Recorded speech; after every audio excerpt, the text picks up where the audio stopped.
I have the privilege of giving a lot of commencement speeches at colleges and universities. And a few years ago, I was invited to speak at Ottawa University, a little Christian school in Ottawa, Kansas. And I chose the topic of short lines.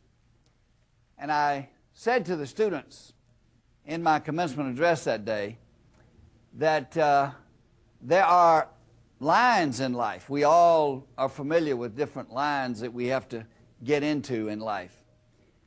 And as far as job opportunities are concerned, there are many very desirable jobs in the world. There are jobs with great pay, opportunities for advancement, bright colleagues,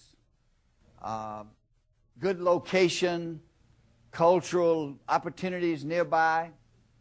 And there are many, many applicants in those lines to get those jobs because they are very desirable jobs. But there are other lines in life where the lines are not so long. They are for things that need to be done in life, but not too many people are interested because the pay is not good. The locations are not great. The colleagues are not all that bright, or maybe not even there at all. And I suggested that maybe instead of just dismissing the short line jobs, that they be considered. Once I got invited to give a speech at Yale University. Well, I'm a country boy from Alabama. And to a country boy from Alabama, Yale is uptown.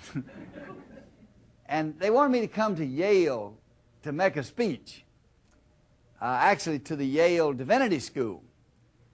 And at that time, I was living out at Cornelia Farm, and I went out to a meditation shack that had been built out in the woods. And being a lawyer, all lawyers have yellow pads, and so I got me a yellow pad, and I took it to the meditation shack to prepare my speech for Yale University.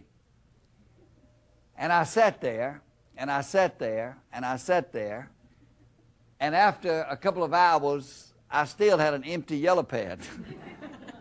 I didn't know what to say to folks at Yale University. I thought, what could I say to those very distinguished and intelligent and sophisticated people at Yale University? What could I, a country boy from Alabama, say to them that would get their interest? So after I didn't have anything on my yellow pad for a couple of hours, I thought, it's time to go see Ethel. Ethel Dunning was a woman who lived with her husband Tom in Sumter County, Georgia, for all of her life. And most of her life was spent in a very, very deficient kind of a house, what we in South Georgia call a shack.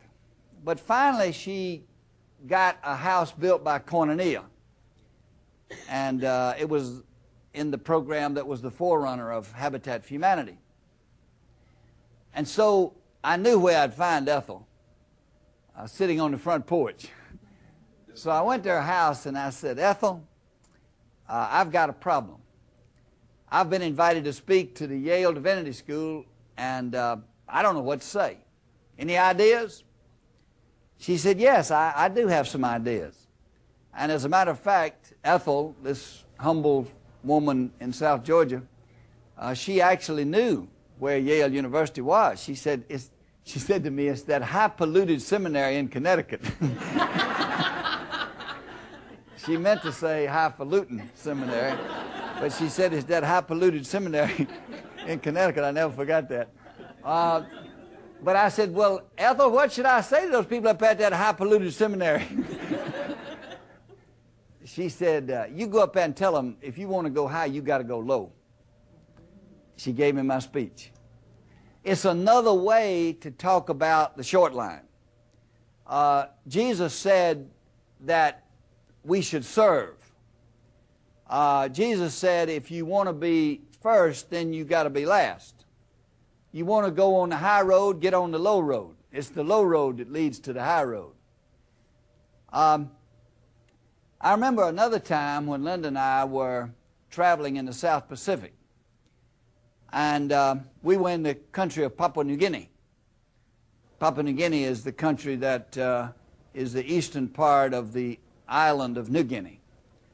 And it's a separate country. The western part of the island is Irian Jaya, which is the easternmost part of the country of Indonesia. And we were in the capital city of Port Moresby, Papua New Guinea. And there we met a man who had spent his life as a missionary. He was a medical doctor named Dr. James Ferguson. He was from Australia. And when we met him in Papua New Guinea, he was in his retirement years, but still very active. He was working with a group of inner city young people called Rascals. And he was very engaged there. And Linda and I told him about the ministry of Habitat for Humanity, which he had never heard of, and he ended up being the instrumental person who brought Habitat for Humanity to Papua New Guinea, along with some other people. But as we got to know Dr. Ferguson, he told us something of his life story.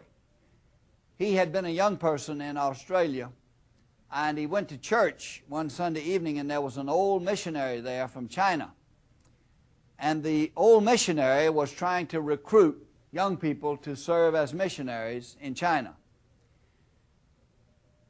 And James Ferguson, who was a teenager at that time, said he would never forget what the old missionary said to those young people. He said, I want you to consider being a missionary in China. And there are 3 reasons why you should consider being a missionary. One is dirt, the other is danger, and the final one is disease. Those are the 3 reasons why you should be a missionary in China.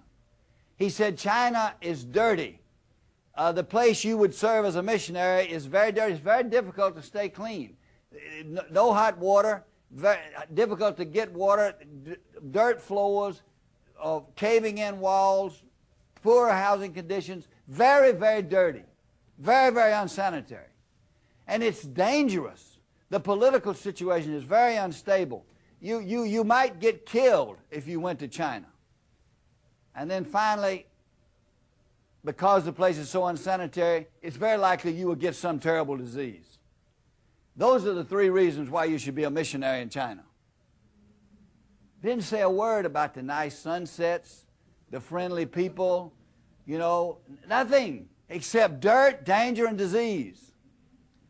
He said, I went up and he says, I want to be a missionary in China. And several others went forward. They accepted the challenge of the short line. Not very many applicants want to go to a job where the attributes of the job are dirt, danger, and disease. And we have never known a person who is more joyous or who has a more victorious outlook on life than James Ferguson. He was a missionary in China and a missionary in Papua New Guinea for somewhere between 30 and 40 years. Never made much money. Didn't use his medical training to enrich himself.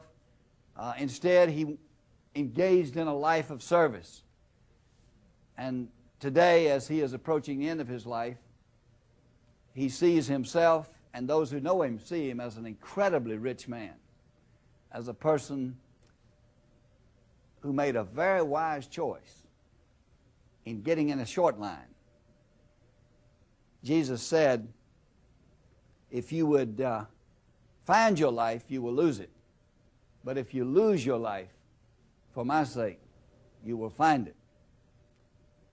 Consider the short lines of life. It might lead you to great joy, fulfillment, and a meaningful life of service.